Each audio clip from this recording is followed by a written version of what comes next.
नमस्कार, मेरा नाम है सुमित सिंह मेहता। हाजिर आपके सामने वेक्टर से रिलेटेड एक और नया लेक्चर लेके। आज का हमारा है लेक्चर नंबर 14 और आज के लेक्चर का टॉपिक क्या रहने वाला है हमारा डेल ऑपरेटर। और हम क्या करेंगे, तो डेल ऑपरेटर होता है वो इतना महान क्यों होता है, उसकी महानता के बारे में भी जानेंगे। यानी उसने मतलब एक बहुत बड़ी चीज़ को एक बहुत छोटी बना के हमारे सामने क्या क्या प्रस्तुत किया, उसे भी हम क्या करेंगे आज जानेंगे कि वो चीज़ क्या थी। ठीक है, उससे पहले डेल ऑपरेटर क्या होता है उसके बारे में जान लें। वैसे हम डेल ऑपरेटर पहले पढ़ चुके हैं, ठीक है। तो मैं एक चाह रहा था कि जो डेल ऑपरेटर हो इस पर क्या आ जाए, आपके पास एक सेपरेट वीडियो आ जाए। ठीक है, डेल ऑपरेटर हमने कहाँ पढ़ा, इससे पिछले लेक्चर में हमने gradient of any scalar function पढ़ा था। ठीक है, और वहीं से क्या निकल के आया था, हमारा डेल ऑपरेटर निकल के आया था। अगर मैं ये बोलूँ कि in our previous lecture we deals with the gradient of any function and gradient of any function is defined as like this. कुछ इस तरीके से डिफाइन किया हमने कि एनी कोई मेरे पास फंक्शन क्या है, टी है, और उसका क्या निकालना, मैंने ग्रेडियंट निकाला। ठीक है, and this is equal to, इसको हमने कैसे लिखा था, इसे हमने ऐसे लिखा था। और अगर मैं x cap y cap j cap के टर्म में लिखूँ तो x cap partial derivative with respect to x और plus y cap partial derivative with respect to y plus z cap partial derivative with respect to z, ऐसा हमने बोला था इसको। और फिर हमने यहाँ पर क्या लिया था, इस तरीके से टी लिख दिया था।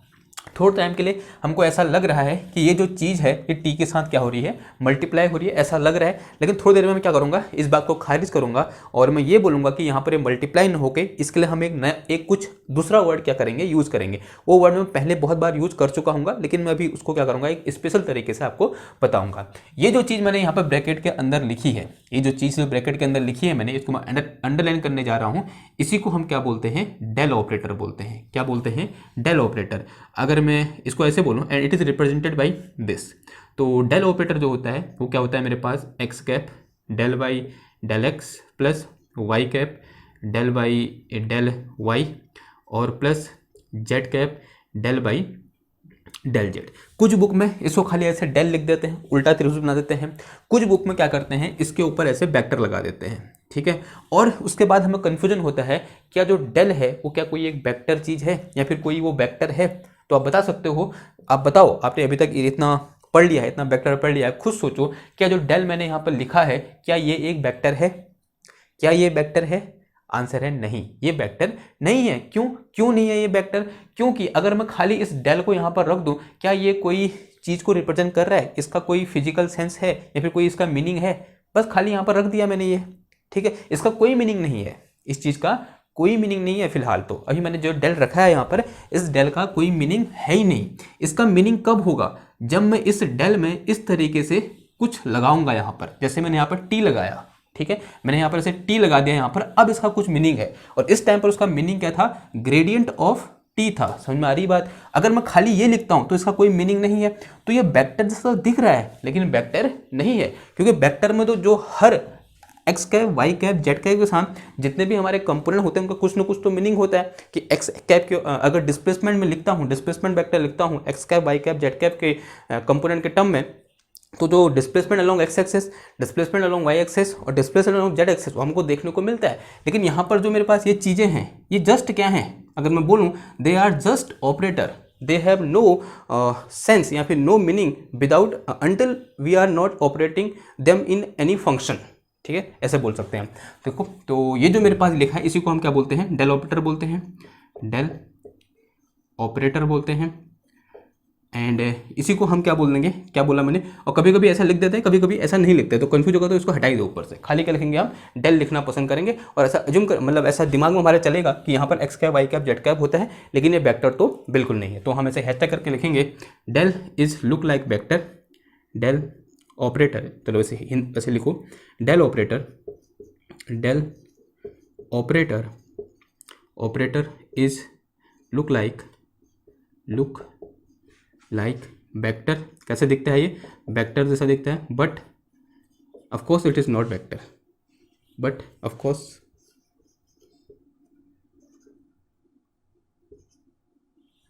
की स्पेलिंग क्या होती है, बट ऐसे लिखा है, बट एक्चुअली मेरे को स्पेलिंग याद ही नहीं होती है, sorry for that. Of course COURS ऐसे होती है ना, ठीक, चलो भूल गया। Del operator is look like vector but actually it is not vector. ठीक है, and actually it is not vector, ये वेक्टर नहीं है, दिख रहा है हमको, साफ दिख रहा है, it is not vector. Now अब देखो एक चीज़ और कि as we are saying we are multiplying this del operator in any function and that is a not a good way dealing, या फिर this is not a good way of saying. हम ऐसा नहीं बोल सकते कि ये चीज़ इस पर मल्टीप्लाई हो रही है, ऐसा लग रहा है यहाँ पर कि ये चीज़ इस पर क्या हो रही है, मल्टीप्लाई हो रही है, बट ऐसा कहना क्या नहीं है, अच्छा नहीं है। हम क्या बोलते हैं एक्चुअल में कि जो डेल ऑपरेटर है तो क्या होगा, ये ऑपरेट होगा। तो we said we in a good manner as a good student, as a good, as we are good student, ऐसे लिखो, as we are good student, hence we can't say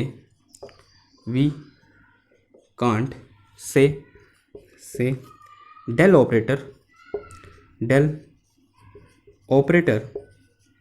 is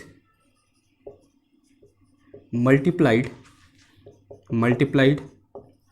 with function t। ठीक है, हम ऐसा नहीं बोल सकते कि कोई एक डेल ऑपरेटर है वो टी पर मल्टीप्लाई हो रखा है। तो हम क्या बोलेंगे, we will prefer to said, ऐसे लिखो, we will prefer to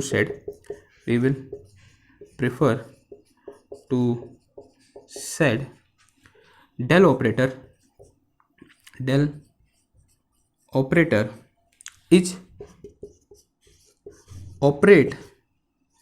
operate on function T.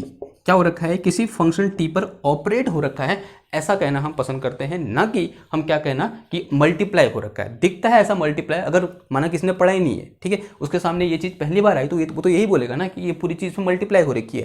लेकिन हम ऐसा कहना पसंद नहीं करेंगे। हम क्या बोलेंगे कि जो डेल है वो क्या हो रखा है, किसी एक फंक्शन टी पर ऑपरेट हो रखा है। क्या हो रखा है, ऑपरेट हो रखा है। ओके, नाउ एक चीज़ और कि अब यहाँ पर हमको देख कर लग रहा है कि दिस इज नॉट वेक्टर, ये तो पता चल गया, but fortunately it owe all thing about vector. मतलब जितनी चीज़ें वेक्टर के साथ की जा सकती हैं उतनी चीज़ें हम डेल के साथ कर सकते हैं। तो हम बोल सकते हैं ये वेक्टर को क्या करता है कि नकल करता है। तो ऐसे हिंदी में लिखो, डेल ऑपरेटर, तो खत्म हो गया, डेल ऑपरेटर वेक्टर की नकल करता है। ठीक है, तो डेल ऑपरेटर वेक्टर की नकल करता है। क्या करता है, नकल करता है। अब नकल करता है का क्या मतलब हुआ, क्वेश्चन क्या आया, नकल करता है मतलब, या फिर डेल ऑपरेटर, इसको ये बोलते हैं मिमिक, क्या बोल सकते हैं, मिमिक वेक्टर। ठीक है, वेक्टर को क्या करता है, मिमिक करता है, उसकी मिमिक्री करता है। कहने का ये मतलब हुआ कि अगर मैं किसकी बात करूं, सिंस फॉर वेक्टर, हमने वेक्टर के लिए पढ़ा है कि किसी वेक्टर को जब हम क्या करते हैं, स्केलर से मल्टीप्लाई करते हैं, तो क्या आ जाएगा यहाँ पर। तो फर्स्ट लिखो, यहाँ पर पहला लिखो कि multiplication of scalar with vector, multiplication, क्योंकि वेक्टर के केस में तो मल्टीप्लाई होता है ना, तो multiplication of scalar with vector. ठीक है, या फिर वेक्टर मल्टीप्लाई विथ स्केलर, ऐसे लिखो, multiplication of vector with scalar. इसको हम कैसे दिखाते हैं, एंड दिस इज, अगर मेरे पास क्या हो, कोई स्केलर ए हो, कि मेरे पास कोई ए क्या है, स्केलर है, और कोई एक वेक्टर क्या है, जो ए है वो वेक्टर है, then there scalar product scalar product नहीं, कैसा product, the product of scalar to vector is a capital A. ऐसे लिखते नहीं लिखते, ऐसे मल्टीप्लाई हो जाता है सीधे, यानी जो उसका मैग्नीट्यूड होता है कितने टाइम हो जाता है, n टाइम हो जाता है, इस पर तो कोई दिक्कत नहीं है। एक चीज़ और होती है क्या, डॉट प्रोडक्ट। ठीक है, तो दूसरी चीज़ क्या होती है, अगर हम इसे किसकी बात करते हैं, डॉट प्रोडक्ट की बात करते हैं, तो क्या हो जाता है, तो इसे मिटा दूँ, डॉट प्रोडक्ट। ठीक है, तो दूसरी चीज़ क्या है, डॉट प्रोडक्ट ऑफ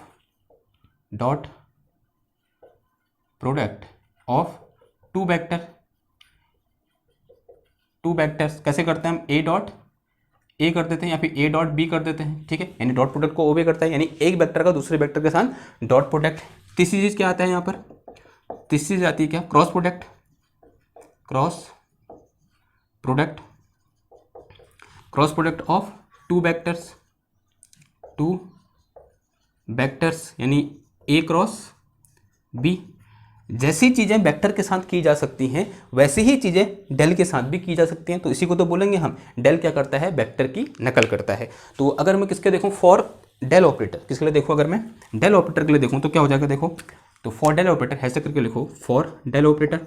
तो in case of del operator, in case of del operator, अगर मैं डेल ऑपरेटर के केस में देखता हूं, अगर मैं किसी स्केलर, किसी डेल ऑपरेटर को अभी यहां पर क्या करूंगा, ऑपरेट करूंगा, यहां क्या हो रहा था, मल्टीप्लाई हो रहा था, तो ऑपरेटर केस में क्या होगा, ऑपरेट होगा।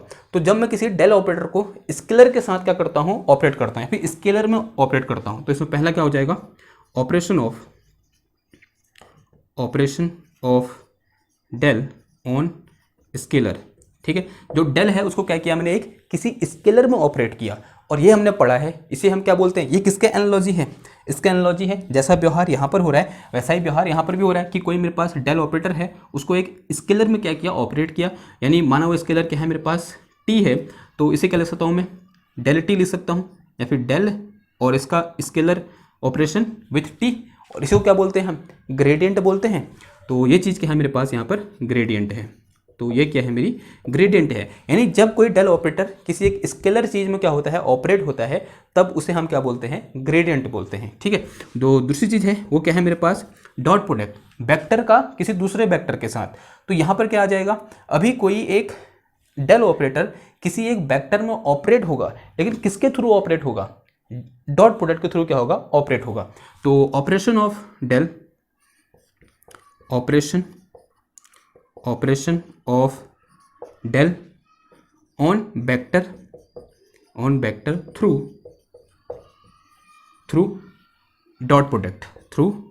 डॉट प्रोडक्ट, ठीक है। क्या करूंगा, ये डेल है और डॉट एनी वेक्टर वी, कोई ये वेक्टर भी वेक्टर बोल दो, ठीक है, कोई भी वेक्टर क्या बोल दो, वी वेक्टर, यानी एनी डेल ऑपरेटर किस में ऑपरेट हुआ, किसी एक वेक्टर में ऑपरेट हुआ, लेकिन किसके थ्रू ऑपरेट हुआ, डॉट प्रोडक्ट के थ्रू क्या हुआ, ऑपरेट हुआ, और इसको हम क्या बोलते हैं, डाइवर्जेंस। इसका नाम क्या है मेरे पास, डाइवर्जेंस,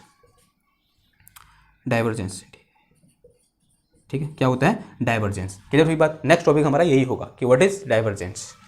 ओके, जो तीसरी चीज होती है यहाँ क्या थी, वेक्टर के केस में क्या थी, वो थी मेरे पास क्या, cross product of two vector थी। तो यहाँ पर क्या हो जाएगी कि operation of del operator in any other vector through cross product. तो हम क्या बोलेंगे, ऑपरेशन ऑफ डेल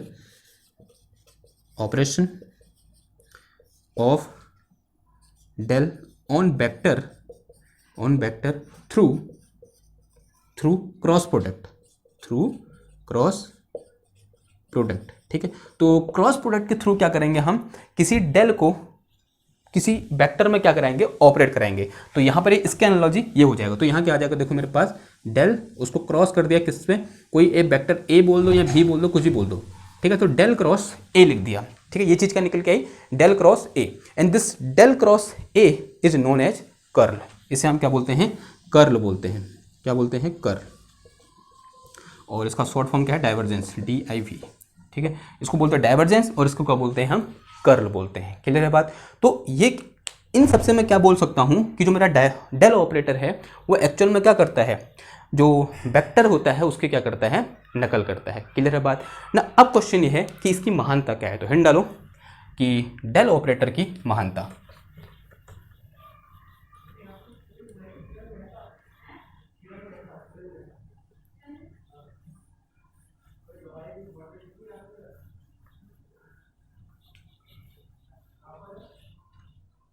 तो डेल ऑपरेटर की महानता,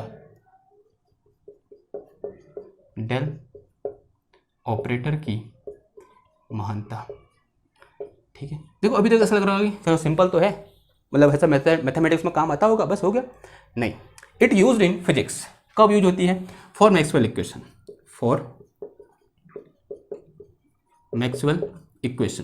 देखो होता क्या है मैक्सवेल इक्वेशन में, कितनी होती है मैक्सवेल इक्वेशन, 4 मैक्सवेल इक्वेशन होती है इलेक्ट्रोडायनेमिक्स में, कौन कौन होते हैं, याद है किसी को?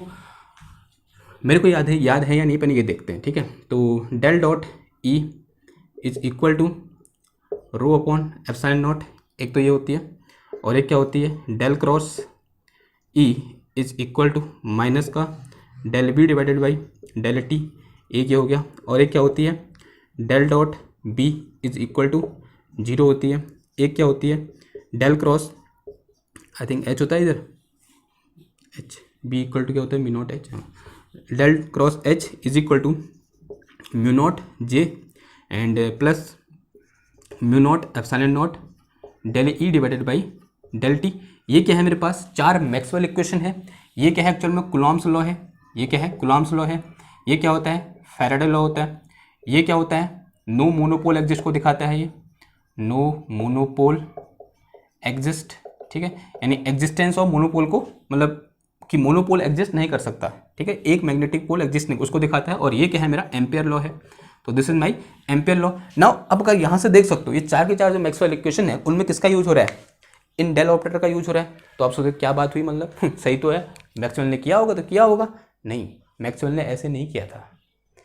अगर आपको कहीं मैक्सवेल का जो रियल वर्क है किस पर, इलेक्ट्रोमैग्नेटिज्म, या फिर जो मैक्सवेल की रियल इक्वेशन है जो उन्होंने खुद लिखी थी वो देखोगे ना, मतलब ऐसा मैंने पढ़ा है, मैंने वो मैक्सवेल इक्वेशन नहीं देखी, मैंने कोशिश करी ढूंढने की पर मेरे को मिली नहीं। यानी मैक्सवेल का जो रियल वर्क है इस इलेक्ट्रोमैग्नेटिज्म में वो मुझे मिला नहीं, मैंने नेट में सर्च किया। अगर आपको कहीं पर मिले कि जो रियल में उन्होंने कैलकुलेशन करी मैक्सवेल इक्वेशन फाइंड करने के लिए, वो मतलब ऐसे सर चकरा देने वाली चीज़ें हैं बिल, ठीक है। मतलब मैंने सुना है ऐसा, सुना क्या है, किताब में ऐसा लिखा है, मैंने किताब से पढ़ा, 1-2 किताब पढ़ा मैंने, तो वहाँ पर इसमें ऐसा लिखा है कि जो मैक्सवेल की इक्वेशन थी, जो मैक्सवेल ने एक्चुअल में ड्राइव की थी, वो क्या थी, without A simplification, this is actually simplification, this is mathematical simplification ना। हम इतनी बड़ी चीज़ की जगह जो डेल है एक्चुअल में, वो क्या है मेरे पास, वो ये है ना, जो डेल है वो कुछ ऐसा है कि x cap del divided by partial derivative with respect x, y cap partial derivative with respect to y, plus z cap partial derivative with respect to Z.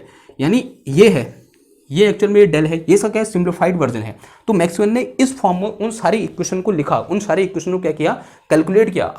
अगर आप इनकी हेल्प से भी मैक्सवेल इक्वेशन में जो डिफरेंट टर्म आते हैं, वहाँ पर जो पॉइंटिंग वेक्टर आता है, जो एनर्जी आती है, कैसे निकालते हैं हम energy passing through per unit area per unit time, उनकी जब बातें करते हैं तो वहाँ पर इनसे भी after using this simplification we face lots of difficulties during calculation of this term.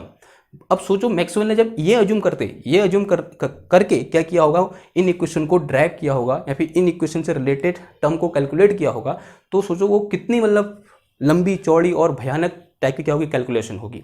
तो ये क्या है, इस डेल ऑपरेटर की क्या है, महानता है। और महानता क्यों है, क्योंकि ये एक ऐसा सिंप्लीफाइड वर्जन है जो हमें ऐसा लगता है कि मतलब कुछ है ही नहीं, मैक्सवेल इक्वेशन ऐसा लगता है मतलब बहुत सिंपल सी चीज़ है, just because of these del operator. अगर आप खुद सोचो, अगर मैं इन डेल ऑपरेटर की जगह सबकी जगह ये पुट कर दूं तो याद होना थोड़ा सा मुश्किल तो है ना मुश्किल। तो इसका मतलब इस डेल ऑपरेटर ने इन बड़ी बड़ी इक्वेशन को क्या कर दिया, सिंप्लीफाइड कर दिया। और एक चीज़ मैं आपको बोलना चाहूँगा कि अगर आपको कहीं मैक्सवेल का जो रियल वर्क है इलेक्ट्रोमैग्नेटिज्म में अगर वो मिले तो मुझे सेंड करो, ठीक है, क्योंकि मैं भी देखना चाहता हूँ कितनी बड़ी बड़ी वो इक्वेशन है। मैंने सिर्फ ऐसा सुना है कि मतलब बहुत लंबी इक्वेशन थी, मतलब बहुत कॉम्प्लिकेटेड था वो वर्क, ऑब्वियसली बात है होगा, ठीक है। उस समय तक मैक्सवेल ने इसका यूज़ नहीं किया, ये तो बाद में आया ना, बाद में इसका यूज हुआ। तो जो मैक्सवेल ने बिना इसके यूज की जो कैलकुलेशन करी थी वो बहुत कॉम्प्लिकेटेड थी, और उसको डेल ने क्या कर दिया, इस डेल ऑपरेटर ने क्या कर दिया, बहुत सिंप्लीफाइड वर्जन में बना दिया, जो कि आपके सामने इस तरीके से क्या है, प्रस्तुत है। तो ये क्या है, डेल ऑपरेटर की महानता है। क्लियर है बात? तो अब ठीक है, डेल ऑपरेटर के बाद इतनी चीज़ें बहुत हैं। तो अब नेक्स्ट लेक्चर में क्या डिस्कस करेंगे हम, ये चीज़ कि divergence of any vector quantity कैसे निकालेंगे, ठीक। तो एक बहुत इंपॉर्टेंट टॉपिक होने वाला है। यहाँ पर भी क्या आ रहा है, डाइवर्जेंस आ रहा है, एक यहाँ पर आ रहा है, एक यहाँ पर आ रहा है। ये क्या है, कर्ल है, ठीक है, यहाँ पर आ रहा है, एक यहाँ पर आ रहा है। अगर इनका फिजिकल मीनिंग हमें जानना है तो डाइवर्जेंस क्या होता है और कर्ल क्या होता है, उनका फिजिकल मीनिंग हमें क्या होना चाहिए, पता होना चाहिए, ठीक है। तभी हम मैक्सवेल इक्वेशन का एक्चुअल सेंस समझ पाएंगे, ठीक है। क्लियर है बात? तो मिलते हैं आपसे नेक्स्ट लेक्चर में एक नई वीडियो के साथ, तब तक थैंक यू, धन्यवाद।